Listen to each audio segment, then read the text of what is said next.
تأتي الركلات الثابتة أول حول المرور من أمام هارون. قايتان مر قايتان، عدى قايتان، وفي الخلف منتصف الملعب طويلة من هارون باتجاه أمام طارق بالقلم والمصر لنادي نوروز. الحنين الاشتياق عاد بك إلى عودة لاعبين نوروز إلى الخلف ويحاولون نادي أربيل. قطعت من روا يوسف، تمريرة طالت على محمد رضا، وصلت الأنياز إلى مامادو، يحضر الكرة لمحمد لكن ما زال يحتفظ بالكرة، والكرة تخرج إلى ركنية ما زالت على نهاية اللقاء. تلعب الكرة الآن محمد رضا لكن لم تصل لآسو. قطعت من هارون إلى آسو يحاول المرور من أمام هارون سويدي لكن الغالب لهارون.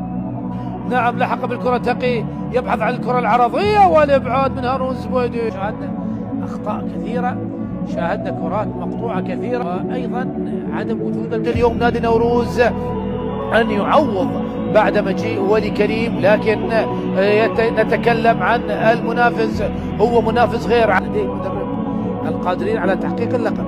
الكرة الآن هارون سويدي، لا هارون يلعب الكرة العالية وخروج من رضا عبد العزيز والإبعاد ممتاز، ومع هذا يلقى التصفيق والمؤازرة من الجماهير. رعى التمريرة خاطئة، قطعت من قايتان يحاول المرور، يلعب الكرة وسط يماني الأمريكي يمتلك الجنسيتين بالكرة، اصطدت وعادت، هنا تأتي الكرة تصويبة والإبعاد من رمية جانبية، تلعب رمية جانبية راسية والإبعاد من هارون